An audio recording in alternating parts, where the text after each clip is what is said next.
পরীক্ষা শেষ হওয়ার পর বছরের শেষে প্রায় 5 দিনের মতো ছুটি পেয়েছি, তাই দেরি না করে বাড়ি চলে এসেছি। শহরে হয়তো অনেক কিছু সুযোগ সুবিধা বেশি রয়েছে, কিন্তু গ্রামের মতো এই শান্ত দূষণমুক্ত পরিবেশ শহরে চাইলেও পাওয়া যায় না। আমার সাথে সাথে মায়েরও স্কুলের ছুটি, আর কলকাতায় একা থাকার কারণে ঠিকমতো সবজি মাছ আমি একদমই খাওয়া দাওয়া করতে পারি না। তো বাড়ি এলে মা প্রত্যেক দিন সবজি মাছ প্রচুর খাওয়া দাওয়া করায়। এটা হলো মায়ের শখের ছোট্ট বাগান, যেখানে ছোট ছোট জায়গায় অনেক রকমের সবজি চাষ করেছে। বাড়িতে সেরম লোকজন তো নেই, আছে আমি, মা আর বাবা। আমিও বাড়ি আসতে পারি না সেরম। সকালের ব্রেকফাস্ট কমপ্লিট করে আমি বাগানে চলে এসেছিলাম কিছু ধনেপাতা তোলার জন্য, কারণ আমি ঠিক করেছিলাম আজকে দুপুরে ফিশ ফিঙ্গার বানাবো, তাই আমার কিছু ধনেপাতার দরকার ছিল। আর এই বাগানের টাটকা সবজির যে স্বাদ, সেটা চাইলেও বাজারের সবজিতে পাওয়া যায় না। আজকে ঠিক করা হয়েছিল যে ছাদে রান্না করা হবে। মা বলল রোজই তো কিচেনে রান্না হয়, চল আজ ছাদে আমার একটা উনুন বানানো হয়েছে, ওখানে রান্না করব।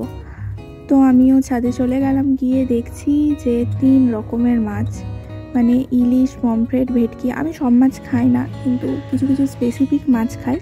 3টেই ওখানে ছিল পছন্দের। চিংড়ি মাছও আনা হয়েছিল, কিন্তু ওটা আর বের করেনি। তো মানে খাই না, কিন্তু যখন বাড়ি আসি মা চেষ্টা করে একদিনের জন্য বাড়ি এলেও সব কিছু একদিনে খাইয়ে দেবে। বাড়িতে এলে আমার অল টাইম মুখ চলতে থাকে, আর এখানে ছিল আমার পছন্দের মোয়া।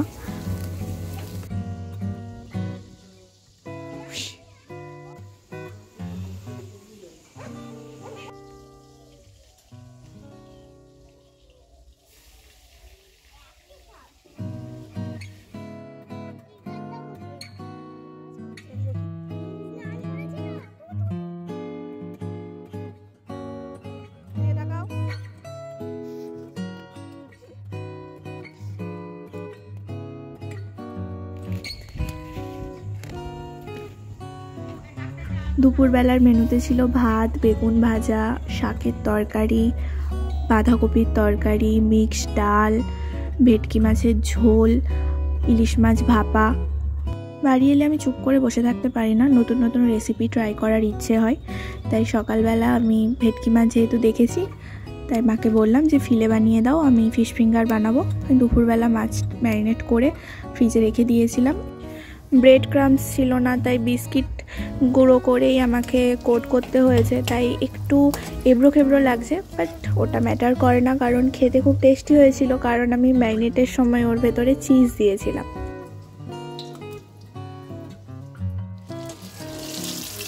ভিডিও যদি ভালো লেগে থাকে অবশ্যই চ্যানেলটি সাবস্ক্রাইব করবেন, আর ভিডিও লাইক, কমেন্ট আর শেয়ার করতে ভুলবেন না।